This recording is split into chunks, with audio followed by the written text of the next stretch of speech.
주인 삼은 모든 건 내려놓고 내 주 되신 주 앞에 나가 내가 사랑했던 모든 건 내려놓고 주님만 사랑해. 주 사랑 거친 풍랑에도 깊은 바다처럼 나를 잠잠케 해. 주 사랑 내 영혼의 반석 그 사랑 위에 서리.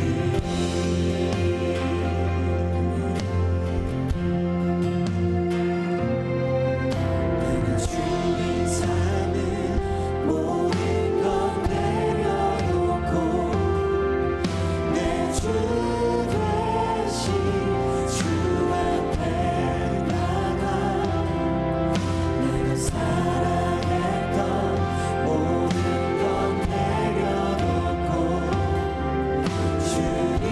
주님만 사랑해. 내가 주인 삼은 모든 건 내려놓고 내 주 되신 주 앞에 나가 내가 사랑했던 모든 건 내려놓고 주님만 사랑해. 주 사랑 거친 풍랑에도 깊은 바다처럼 나를 잠잠케 해. 주 사랑 내 영혼의 반석 그 사랑 위에서 아멘. 주 사랑 거친 풍랑에도 주 사랑 거친 풍랑에도 깊은 바다처럼 나를 잠잠케 해. 주 사랑 내 영혼의 반석 그 사랑 위에 서리. 아멘. 우리가 주 사랑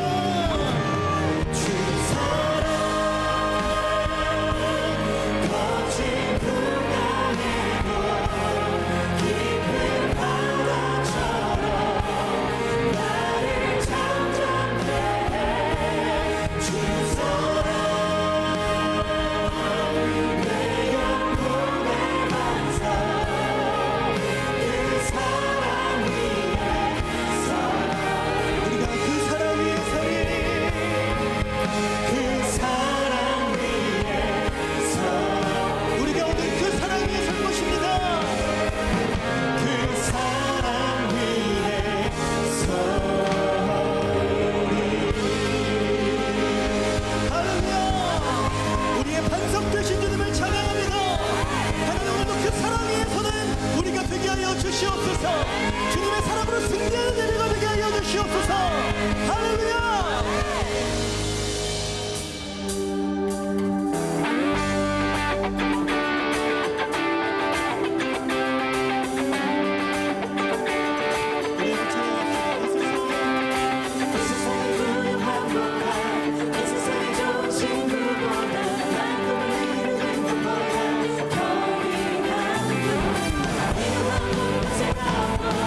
내가 원하는 삶을 살아가고 나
그러면 서로에게 사랑과 축복의 마음을 담아서 옆에 우리 지체들 성도에게 이렇게 고백하겠습니다. 사랑합니다. 축복합니다. 한번 고백하겠습니다. 네. 지난 2주 동안에 이웃사랑 나눔잔치 통해서 놀라운 하나님의 기적의 은혜를 경험하게 하셨습니다. 부활주일부터 우리가 태진자를 작정하고 우리 모든 성도님들이 영혼들을 가슴에 품고 기도하고 지난 2주간 복음을 전하는 귀한 전도의 사명을 감당했는데, 우리가 늘 전도하지만, 늘 선교하지만 특별히 집중해서 할 때 정말 많은 영혼들이 주님 앞에 돌아왔습니다. 이 마지막 때에, 이 어두운 때에 우리의 기도를 받으시고 또 우리의 복음 전파의 사명을 통해서 수많은 영혼을 돌아오게 하시고 또 하나님의 자녀로 거듭나게 하신 하나님의 은혜에 너무나 감사를 드립니다. 우리 하나님께 한번 감사와 영광의 박수 올려드릴까요? 네.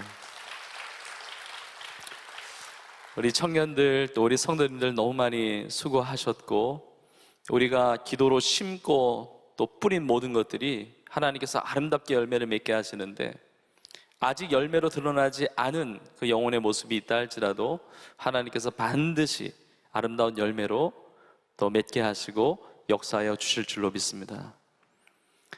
정말 우리 세종교회가 선교적 교회로 이렇게 많은 영혼 구원하고 또 사랑 나눔 세븐 운동을 하고 얼마나 감사한지 모르겠어요. 그러면 하나님께서 우리에게 주시는 아름다운 그런 영향력들이 있어요. 주 예수를 믿으라 그리하면 너와 내 집이 구원을 받으리라 그랬습니다. 예수 믿는 여러분 한 사람 때문에 가정에 놀라운 복음화의 역사가 일어납니다. 오늘 장애인 주일로 보내고 있습니다. 그래서 1부부터 또 지금 4부까지 우리 특송을 우리 사랑부 지체들이 했어요. 정말 놀라운 하나님의 은혜입니다. 그리고 5월 가정의 달에 또 마지막 주일을 보내고 있습니다. 첫 주일 우리가 보내면서 어린이 주일, 어버이 주일을 보내면서 그 말씀을 나누었습니다. 여호와께서 집을 세우지 아니하시면 세우는 자의 수고가 헛됩니다. 하나님께서 성을 지키지 아니하시면 파수꾼에 깨어 있으면 헛됩니다. 우리 아무리 노력하고 애써도 하나님이 지켜주시고 하나님이 세워주셔야 됩니다. 여러분의 인생을 하나님이 세워주시고 지키시고 또 우리의 가정 속에 그 은혜가 임하기를 주의 이름으로 축복합니다. 또 새 가족으로 오신 모든 분들은 말씀으로 훈련을 받으세요. 양육을 받으세요. 주님의 제자로 성장해 가십시오. 많은 사람들이 예수님을 따르다가 예수님의 말씀을 이해하지 못하고 주님의 말씀이 내 생각과 다르기 때문에 많은 사람들이 예수님을 떠났습니다. 그 떠나는 무리를 보면서 예수님이 제자들에게 이렇게 물으셨습니다. 너희도 가려느냐? 너희도 가려느냐? 그때 베드로가 요한복음 6장 68절에서 이렇게 대답을 합니다. 베드로가 대답하여 이르되 영생의 말씀이 주께 있사오니 우리가 누구에게로 가오리까 고백을 해요. 주여 영생의 말씀이 주님께 있습니다. 내가 어디로 가겠습니까? 이 시간 예배 자리에 있는 여러분 모두는 주님 떠나는 일이 없기를 주의 이름으로 축복합니다. 교회의 신앙생활 정착하는 게 왜 중요하냐면 교회는 예수님의 몸이거든요. 세상의 기관 조직과 다릅니다. 예수님의 몸이에요. 영생의 말씀이 주께 있다는 것, 영생의 말씀, 이 교회를 통해서 이 땅에 펼치게 하시는 겁니다. 그래서 7월에 또 세례식이 있어요. 그래서 여러분 미루지 마시고 신앙의 방황을 끝내고 나는 하나님의 자녀다, 나는 하나님의 나라에 거듭난 백성이다라는 정체성을 가지고 세례받지 않으신 분들은 훈련을 받고 말씀으로 양육받아서 세례도 받으시고 하나님 주시는 놀라운 이 말씀의 은혜를 누리며 살아가기를 간절히 소망합니다. 우리가 세상을 살아가면서 많은 영향을 받고 또 영향을 주며 살아갑니다. 근데 세상에 좋은 영향만 있는 것이 아니고 나쁜 영향도 있어요. 우리가 나쁜 영향을 받고 나쁜 영향을 주면서 살기도 하고 좋은 영향을 받고 좋은 영향을 주면서 살기도 합니다. 예수님께서 오늘 본문에 제자들에게 이렇게 말씀하십니다. 바리새인들의 누룩과 헤롯의 누룩을 주의하라 그랬어요. 누룩이 뭔지 아시죠? 누룩, 이렇게 빵이나 음식을 이렇게 부풀리게 하는, 이렇게 발효시키는 효소잖아요. 근데 성경에 누룩이라고 하는 이 표현이 여러 차례 나오는데 이 누룩을 한마디로 말한다면 영향력입니다. 영향력. 그런데 주님께서 말씀하시는 이 누룩으로 비유되는 이 영향력이 좋은 것도 있고 나쁜 것도 있어요. 여러분 감을 잡으시죠? 바리새인들의 누룩과 헤롯의 누룩은 좋은 겁니까? 나쁜 겁니까? 나쁜 영향력이에요. 근데 좋은 영향력을 설명하실 때도 이 누룩으로 비유하신 적이 있습니다. 마태복음 13장 33절에 보면 이렇게 말씀하세요. 또 비유로 말씀하시되 천국은 마치 여자가 가루 서말 속에 갖다 넣어 전부 부풀게 한 누룩과 같으니라. 그러니까 예수님께서 천국을 비유하시는데 부풀게 한 누룩과 같다는 거예요. 여러분 천국이 확장이 돼요. 하나님의 나라가 확장이 됩니다. 천국은 부풀려지는 거예요. 확장되는 겁니다. 늘어나는 겁니다. 플러스가 되는 겁니다.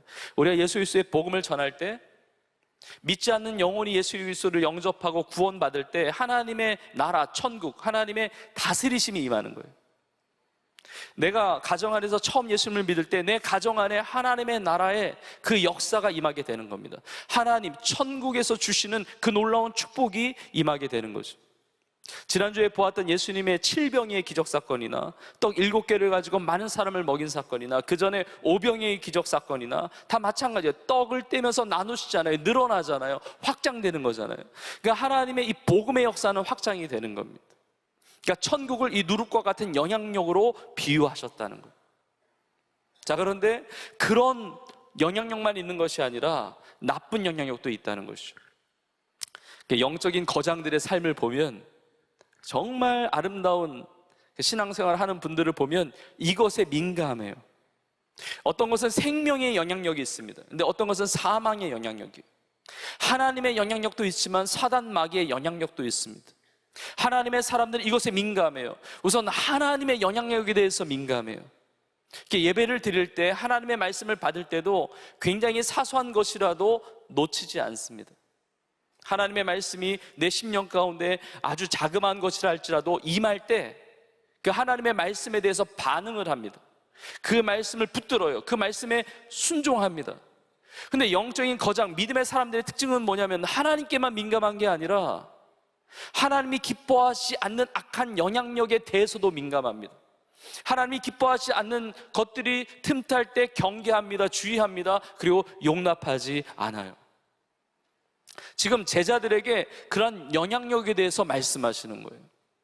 저는 이 시간 예배드리는 우리 청년들과 우리 성도님들이 하나님의 아름다운 영향력들을 받고 그 선한 영향력들을 세상에 펼치는 자들이 될 수 있기를 주님의 이름으로 축복합니다.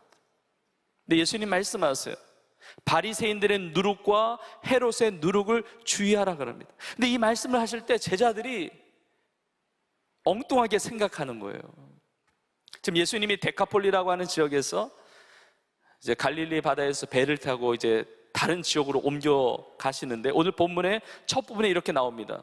제자들에게 떡 1개밖에 없는 거예요.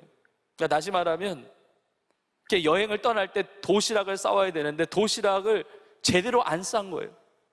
떡이 하나밖에 없는 거예요. 근데 갑자기 예수님께서 누룩에 대해서 말씀하시니까 찔림이 있는지 예수님이 우리가 떡 안 가져온 것 때문에 뭐라고 하시나 보다 이렇게 생각하는 거예요. 저는 이 제자들이 저는 말씀 준비하면서 표현이 그런지 모르지만 제자들이 굉장히 오늘 본문에서 중요한 역할을 하고 있다. 그 중요한 역할이라는 게 잘해서가 아니라 이러면 안 된다는 샘플을 보여줘요. 여러분 보면 제자들이 우리에게 좋은 영향을 줘야 되는데 지금 안 좋은 영향을 줄 수가 있어요. 안 좋은 샘플이에요. 제자들이 기도할 때 기도하지 못했죠. 너희가 한시도 깨어있지 못하냐. 예수님께 책망 들 때가 있어요. 풍랑 만났을 때 두려워합니다. 무서워합니다. 너희에게 왜 믿음이 없느냐 책망을 받아요. 여러분 이런 샘플이 되어서는 안 됩니다. 여러분들은 저렇게 신앙생활 해야지, 저렇게 하나님의 말씀을 깨달아야지, 저렇게 삶을 살아가야지 라고 하는 좋은 영향력의 샘플이 될 수 있기를 주의 이름으로 축복합니다. 예수님이 이렇게 말씀하세요. 제 아들이 너무 한심한 거예요. 너무 답답한 거야. 야, 떡이 없으면 너희가 수근수근거리냐? 아니 조금 전에 7병의 기적이 있었잖아. 5병의 기적이 있었잖아. 왜 떡을 가지고 근심하고 걱정을 해? 눈에 보이는 물질 가지고 걱정하는 것이 그것이 진짜 결핍의 문제가 아니라는 사실을 가르쳐 주는 거예요. 야, 내가 떡 5개를 가지고 떼어서 5,000명에게 줄 때, 그걸 떼어서 나눠 줄 때 몇 광주리를 거두었느냐? 몇 바구니를 거두었느냐? 12인이다 대답을 합니다. 내가 떡 7개를 가지고 4,000명을 먹일 때, 떼어줄 때 몇 바구니를 거두었느냐? 7이니이다. 하여튼 제자들은 대답은 잘해요. 예수님 질문하시면 잘 대답을 잘해. 근데 예수님의 책망을 들어, 왜 깨달음이 없냐? 왜 알지 못하느냐? 그렇게 마음이 왜 둔하냐? 너희가 기억하지 못하느냐? 예수님의 책망을 들어요. 오늘 이 예배를 통해서 우리는 제자들이 깨닫지 못했던 바리새인들의 누룩과 헤롯의 누룩을 깨닫고 아름다운 하나님의 나라의 영향력을 가지고 살아가는 은혜가 있기를 간절히 축복합니다. 그럼 바리새인들의 그 누룩을 주의하고 경계해야 되는데 그것이 무엇이냐?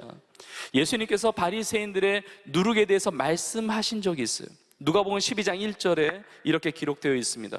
그 동안에 무리 수만 명이 모여 서로 밟힐 만큼 되었더니, 예수님께 수만 명의 사람들이 모인 거예요. 근데 예수께서 먼저 제자들에게 말씀하여 이르시되, 그 다음 보십시오. 바리새인들의 누룩 곧 무엇을 주의하라고 말씀하세요? 외식을 주의하라. 이 외식은 거칠해.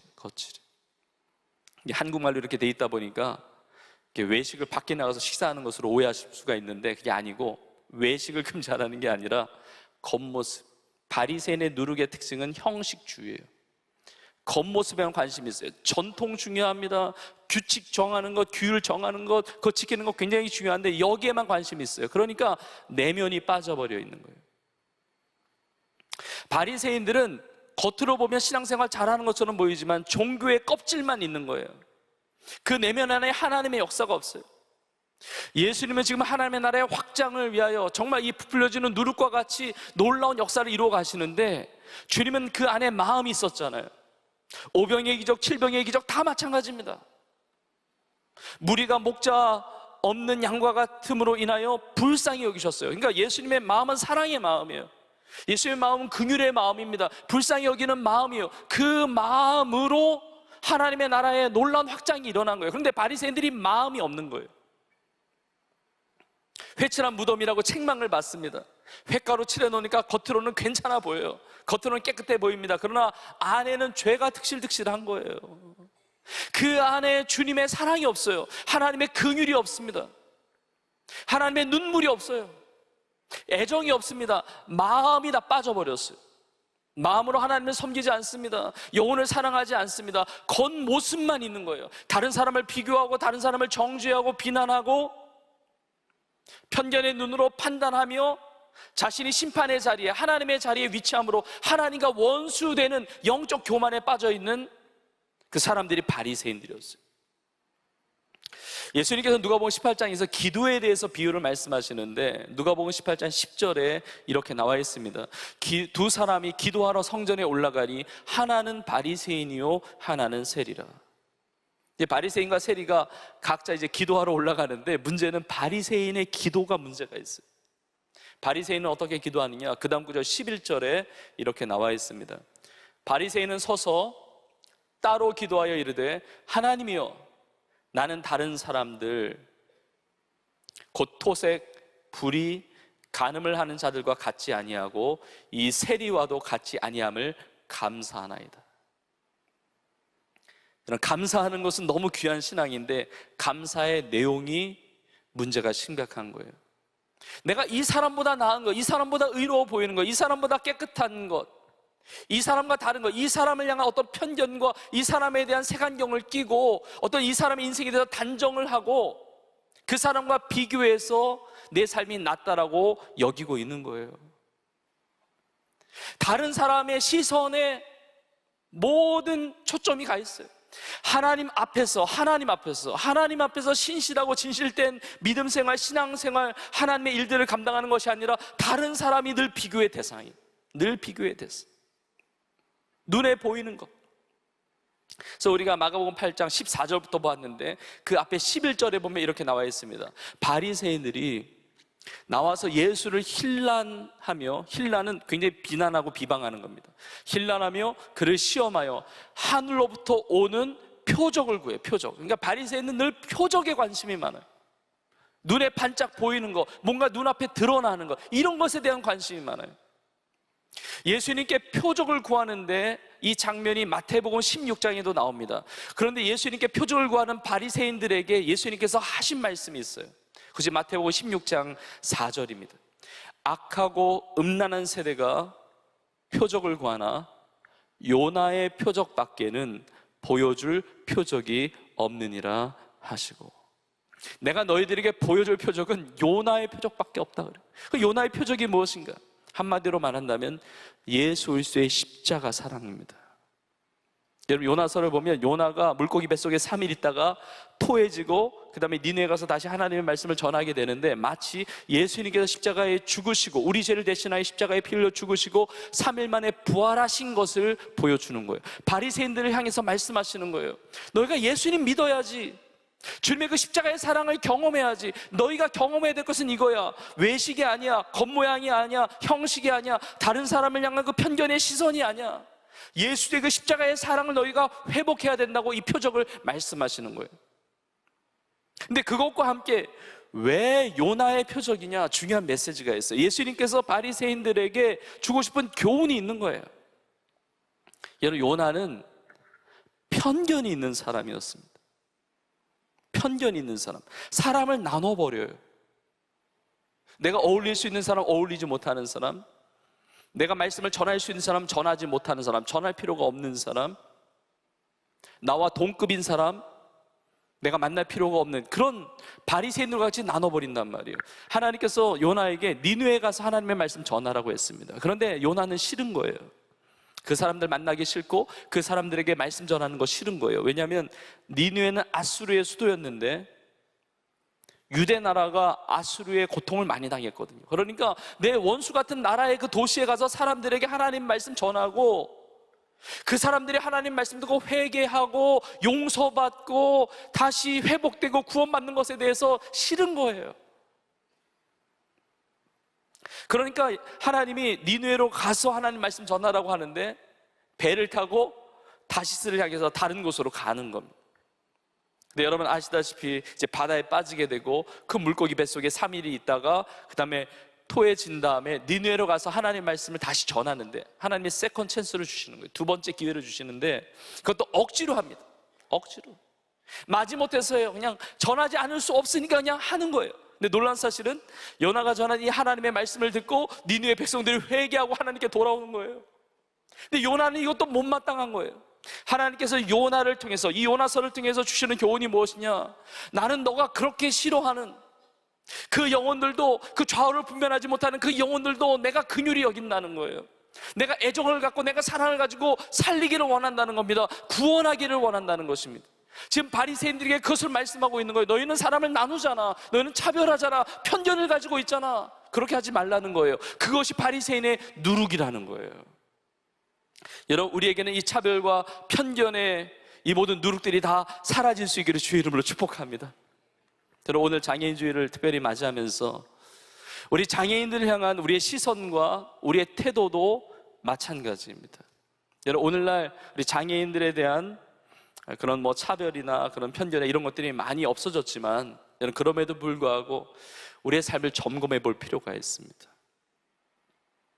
여러분, 우리나라에 많은 등록된 장애인들이 있습니다. 올해는 아직 통계가 나오지 않았지만 작년 통계로 보면 264만 명의 등록된 장애인들이 있어요, 우리나라에. 그러니까 전체 인구 비율로 보면 한 5% 정도 되는 겁니다. 우리 서울과 경기 지역에도 굉장히 많은 장애인들이 있고요. 우리 경기도 지역에는 한 58만 명 좀 넘더라고요. 우리 교회가 있는 이 안양시에도 2만 명이 넘는 장애인들이 있습니다. 자, 그런데 다른 나라의 비율로 보면은 이 비율이 좀 낮아요. 왜냐하면 나라마다 기준이 좀 다르고, 그리고 등록된 장애인들만이 아니고 등록되지 않은 장애인들, 또 경계선에 있는 장애인들도 많이 있는 것이죠. 여러분, 그러나 기억해야 됩니다. 여러분, 장애가 있느냐 없느냐, 나는 장애인이다, 나는 비장애인이다, 여러분, 하나님의 도움과 하나님의 은혜가 필요 없는 인생은 아무도 없습니다. 누구나가 다 연약한 존재예요.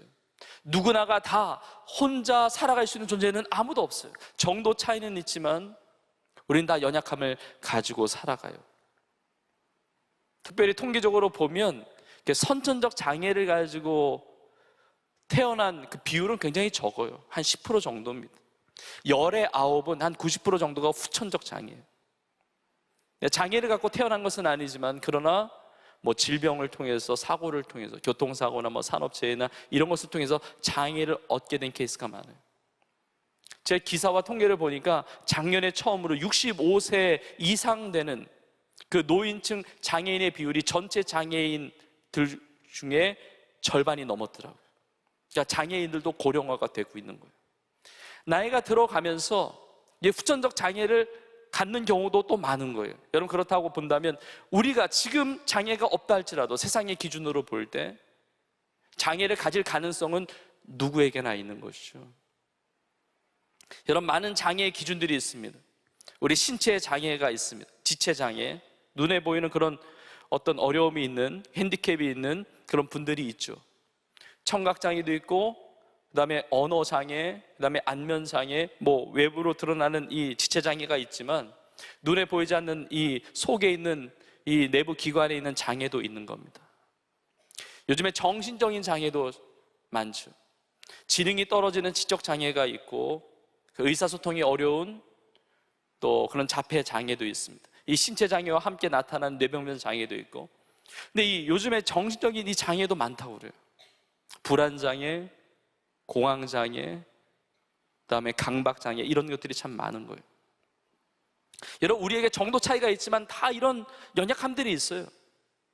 자, 그런데 이런 장애가 사실 문제가 아니라 주님 보실 때는 영적인 장애, 사실 장애인들을 향한 편견의 시선이 장애적이에요. 다른 사람을 차별하고 선입관을 가지고 선을 긋는 우리의 태도와 우리의 마음이 장애적이에요. 여러분, 그 영혼을 하나님께서 아름답게 빚으시고 역사하시는 것을 우리가 어떻게 가늠할 수가 있습니까? 그 인생을 새롭게 변화시키시고 새로운 역사 가운데 하나님께서 축복하시고 사용하실 것을 누가 그것을 다 알겠어요? 하나님이 하시는 거예요. 하나님이 역사하시는 거예요. 우리 모두는 어떤 차별이나 그런 것이 아니라, 여러분, 예수님께서 오늘 본문에도 그러시잖아요. 제자들은 아마 건강했을 거예요.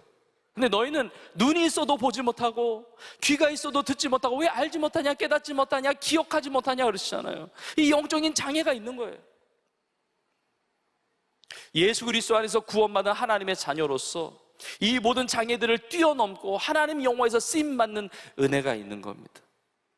여러분, 우리 모두는 세상을 향한, 영혼들을 향한 이런 편견의 시선이 아니라 주님의 사랑과 이 복음의 능력으로 아름다운 선한 영향력을 나타내며 살아가는 은혜가 있기를 간절히 축복합니다. 바리새인들의 누룩을 제거해야 되고, 그리고 헤롯의 누룩을 제거해야 돼요. 헤롯의 누룩은, 제가 헤롯의 가문에 대한 부분을 몇 전에 나눴기 때문에 짧게 나누면, 헤롯의 누룩은 한마디로 말하면 세속주의예요. 이기적인 욕망. 여러분, 헤롯 가문은 너무 타락한 가문이에요. 이기적인 자기의 욕망, 그 탐욕을 따라서 살았던 인생입니다. 다른 사람에 대한 관심 없어요. 다른 사람 잘 되게 하는 것, 도움을 주는 거 아무 관심 없습니다. 내 욕망만 채우면 되는 것이 헤롯의 누룩이에요. 예수님은 바리새인들과 이 헤롯과 전혀 다른 길을 가셨어요. 여러분, 바리새인의 누룩과 헤롯의 누룩을 잡을 수 있는 비결이 있습니다. 그 비결이 무엇이냐? 하나님의 사랑을 체험해야 됩니다. 예수님의 사랑을 체험해야 돼요. 하나님의 은혜를 체험해야 돼요. 하나님의 그 사랑의 영향을 받고 그 영향을 나눠야 됩니다. 저는 말씀 준비하면서 이렇게 바리새인과 헤롯의 누룩진 그 인생을 살았던 인생이 하나님 나라의 영향력을 가지고 살아가는 인생으로 변화된 사람이 누가 있을까 생각을 해봤는데, 이렇게 두 사람을 이렇게 묵상하게 됐습니다. 한 사람은 니고데모라고 하는 사람이에요. 니고데모는 바리새인 출신인데 놀랍게 변화되죠. 작년에 지난주에 이웃사랑 나눔잔치 통해서 제가 복음의 메시지를 전할 때 성경을 이렇게 압축하면 딱 한 구절이 나온다고 한다면 요한복음 3장 16절일 것이다, 이렇게 소개한 적이 있습니다. 요한복음 3장 16절에 이렇게 나와 있습니다. 하나님이 세상을 이처럼 사랑하사, 우리 같이 읽어볼까요? 하나님이 세상을 이처럼 사랑하사 독생자를 주셨으니 이는 그를 믿는 자마다 멸망하지 않고 영생을 얻게 하려 하심이라. 할렐루야. 이 말씀이 내 삶의 능력이 되는 줄로 믿습니다. 근데 이 말씀, 복음의 정수, 복음의 진리, 이 말씀을 예수님이 바리새인 중에 하나인 니고데모에게 하신 말씀이에요. 요한복음 3장 첫 번에 보면 바리새인 중에 하나였던 이 니고데모가 예수님께 찾아옵니다. 다른 사람의 시선을 의식하는 사람이니까 밤에 찾아와요. 그리고 표적에 대한 관심이 많아요. 근데 예수님 말씀하세요. 내가 거듭나야 된다. 본 어게인, 다시 태어나야 된다. 그래야 하나님의 나라를 볼 수 있다. 하나님의 나라에 들어갈 수 있다. 이 이해를 못하는 겁니다. 내 엄마 뱃속에 있다가 태어났는데 다시 엄마 뱃속에 들어갔다 나와야 되냐고 이해를 못해요. 근데 예수님께서 이 말씀을 하시는 거예요. 하나님이 세상을 이처럼 사랑하사 너가 하나님의 사랑을 경험해야 된다. 독생자를 주셨으니 이는 그를 믿는 자마다 너가 예수 그리스도 나를 믿어야 된다 말씀하셨어요. 그를 믿는 자는 멸망하지 않고 영생을 얻게 하려 하심이니라. 결국 이 니고데모가 바리새인이었지만 그러나 예수님을 믿는 자가 됩니다. 예수님을 따르는 제자로 쓰임받게 돼요. 요한복음 19장에 보면 예수님이 십자가에서 죽으시고 장사 지낸 바 되셨을 때 이 니고데모가 향품을 가져와서 예수님의 시체를 세마포와 함께 쌉니다. 예수님의 그 십자가의 사랑을 알고 그 십자가의 길을 따라 예수님을 따랐던 신실한 제자로 드러나는 인생이 되는 겁니다. 여러분, 니고데모와 함께 또 생각했던 인물이 여러분 너무 잘 아시는 사도 바울입니다. 여러분, 바울은 스스로가 나는 히브리인 중에 히브리인이요 나는 바리새인이라 그랬어요. 율법의 의로는 흠이 없는 자다. 얼마나 자기 자랑할 게 많은지 모릅니다. 이력이 대단합니다. 그러나 교회를 막 박해해요. 자기의 자랑과 자기의 의로 충만했던 사람이에요. 하나님 아버지의 마음 없습니다. 주님을 향한 믿음 없습니다. 그러나 자기의 의로 충만했던 이 바리새 사람이었던 이 사도 바울이 예수님을 만나고 완전히 뒤집어져요. 여러분, 우리 예수 그리스도는 살아 계십니다. 예수 만난 인생은 변화되는 거예요. 완전히 달라지는 겁니다. 이 사도 바울의 인생이 완전히 달라지는 거예요. 완전히 예수 그리스도 앞에 거꾸러지고 예수 그리스도를 위해서 자신의 삶을 드립니다. 정말 생명을 바쳐서 복음을 전합니다.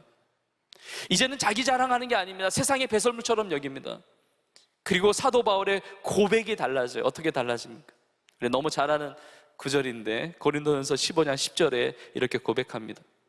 그러나 내가 나된 것은 하나님의 은혜로 된 것이니 내게 주신 그의 은혜가 헛되지 아니하여 내가 모든 사도보다 더 많이 수고하였으나 내가 한 것이 아니요 오직 나와 함께 하신 하나님의 은혜로라. 여러분, 하나님의 은혜를 누리시고 하나님의 은혜를 고백하시고 하나님의 은혜를 증거하는 삶이 되기를 간절히 축복합니다. 우리 교회에 많은 은혜를 받고 은혜를 나누는 우리 성도님들이 계셔서 너무 감사해요. 우리 교회에 사랑부 부서가 있습니다. 우리 장애인 부서죠. 우리 많은 성도님들, 우리 청년들 중에도 우리 많은 분들이 교사로 섬기면서 정말 하나님의 아름다운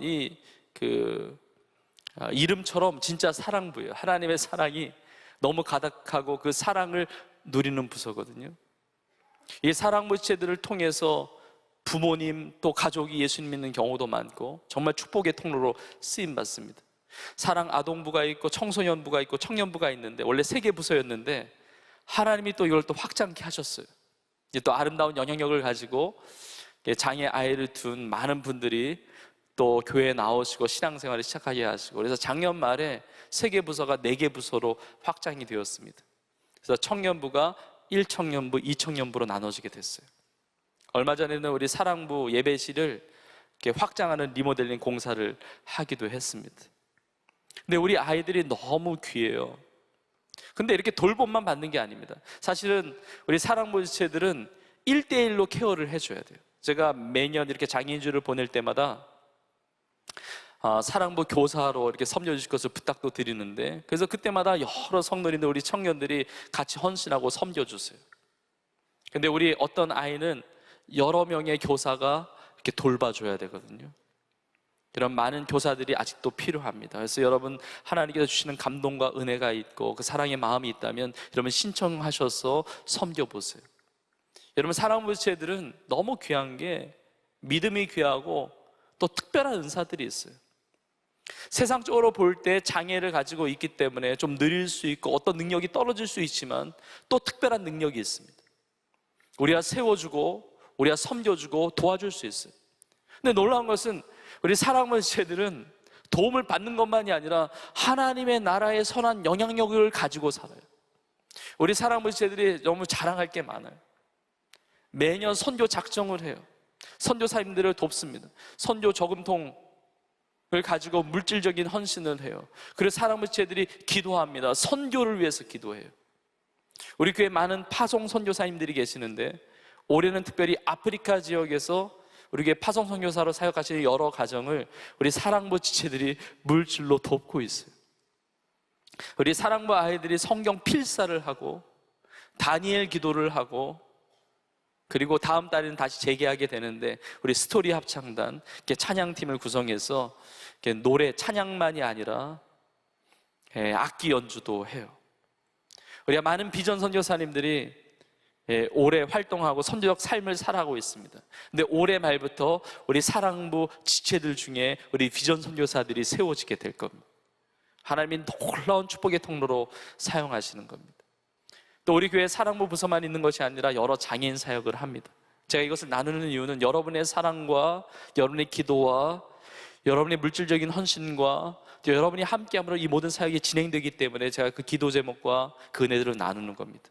우리가 예배드리는 본당, 이제 옆에 있는 건물이 이제 비전센터인데 그 뒤편에 보면 세중앙 상담센터가 있습니다. 세중앙 상담센터가 너무 귀한 사역을 해요. 40여 명의 전문 상담가들을 통해서 뭐 이루 다 열거할 수 없는 많은 사역들, 상담들을 진행을 하는데 그 중에 특별히 우리 발달 장애를 가지고 있는 아이들과 그 부모님들, 그 가정을 상담합니다. 언어 치료와 인지 치료에 그 장애 아이들을 위한 전문 상담가 7분이 따로 이렇게 그 사역을 진행해요. 지난 한 해 동안에 우리 장애를 가지고 있는 아이들 상담 회기만 4,000 회기가 넘어요. 많은 사역을 진행해요. 그 상담센터 1층에 보면 우리 장애 어린이집을 운영하고 있습니다. 우리가 많은 다음 세대를 세우고 이렇게 협력하고 선교하지만 특별히 장애를 가지고 있는 어린아이들, 우리 18명의 우리 교직원들이 원장님부터 비롯해서 치료사 또 보육교사분들 해가지고 우리 장애 어린이들을 섬겨요. 여러분의 기도가 필요하고 우리 교회가 더 많은 우리 장애인들을 품고 주님의 사랑을 나누기를 원합니다. 또 우리 교회에서 시작한 NGO 돕는 사람들을 통해서 이 지역에 있는 장애인 복지관을 수탁해서 운영을 하고 있습니다. 수리장애 복지관과 또 만한 종합복지관 통해서 또 여러 장애인 사역들을 해요. 치료하고 재활하고 상담하고 그리고 직업훈련도 하고 많은 사역들을 합니다. 여러분, 우리를 통해서 주신 그 하나님의 놀라운 이 사랑의 섬김을 통해서 많은 장애인들이 힘을 얻고 또 이 땅에 많은 영혼들을 섬길 수 있는 일에 우리의 삶이 아름답게 앞으로 더욱 놀랍게 쓰임받기를 간절히 소망합니다. 오늘 설교의 마지막 구절들인데 요한일서 4장 9절에 이렇게 말씀하고 있습니다. 하나님의 사랑이 우리에게 이렇게 나타난 바 되었으니 하나님이 자기의 독생자를 세상에 보내심은 그로 말미암아 우리를 살리려 하심이라. 하나님의 사랑을 우리가 받았어요. 이 하나님의 사랑을 우리의 마음에 담고 심령에 담고 우리의 은사를 가지고 우리의 삶의 에너지를 가지고 우리의 물질과 우리의 시간들을 가지고 그 사랑을 흘려보내기를 원합니다. 우리 마지막 구절 그 다음 부분에 보면 요한일서 4장 11절의 말씀이 있는데 우리 한 목소리로 같이 읽겠습니다. 시작.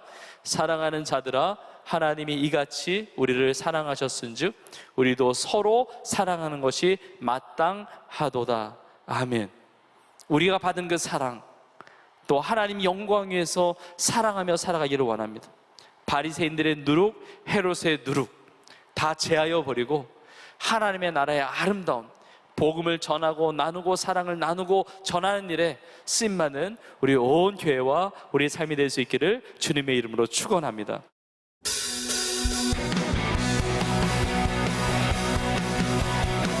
할렐루야! 여러분, 길이요 진리요 생명이신 주님 믿으십니까? 우리 그 이름을 선포하며 찬양하겠습니다.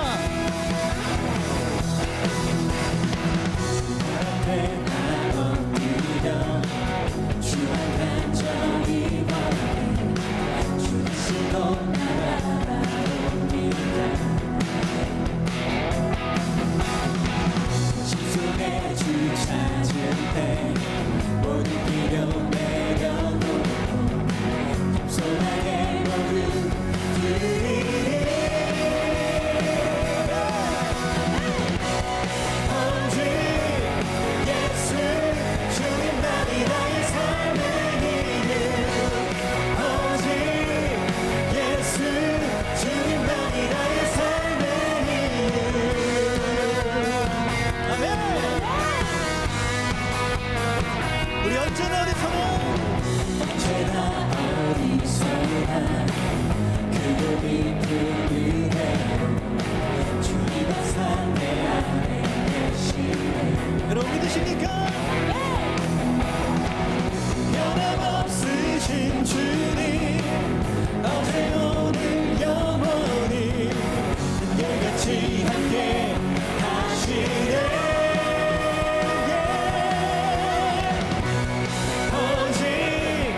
예수님만이 여러분의 삶의 이유가 되십니까?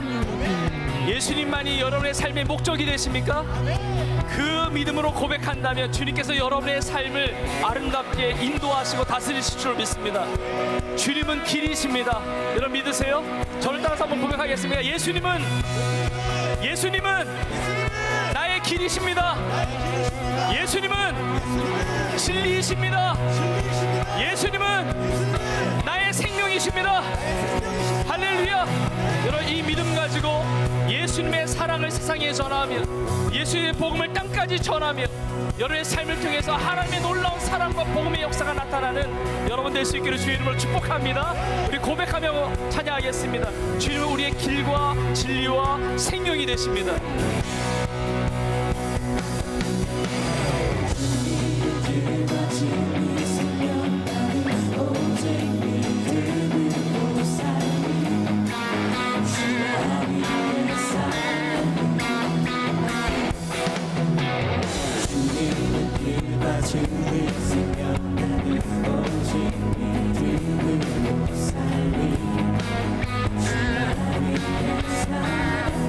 우리의 목소리 높여서 주님의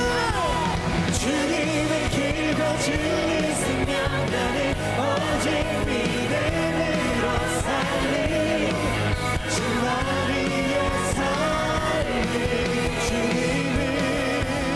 주님의 길과 진리 생명 나는 오직 믿음으로 살리 주 안위에 살리 우리 믿음으로 선포합시다. 오직 예수 주님만이 나의 삶의 주님께 오직 예수 주님만이 나의 삶의 이유 오직 예수 주님만이 나의 삶의 이유 오직 예수 주님 우리 한 번 더 고백합시다. 우리 선포합시다. 오직 예수 주님만이 나의 삶의 이유 오직 예수 주님만이 나의 삶의 이유 주님만이 나의 삶의 이유 주님만이 나의 삶의 이유 우리의 삶의 이유 되신 우리 주님 앞에 감사의 박수 올려드립시다. 할렐루야. 주여 영광받아 주시옵소서. 할렐루야. 이제는 우리 예수님의 은혜와 하나님 아버지의 크신 사랑과 성령님의 인도 역사 충만케 하심이 길이요 진리요 생명 되신 주님 앞에 이렇게 예배하며 무엇보다 하나님으로 받은 그 놀라운 풍성한 사랑의 그 영향력을 가지고 세상에 그 복음과 사랑을 나누며 전하며 주의 영광 위에서 믿음으로 승리하며 살아가기를 소원하는 사랑하는 주의 성도들 머리머리 위에 이제부터 영원토록 함께 있을지어다. 아멘.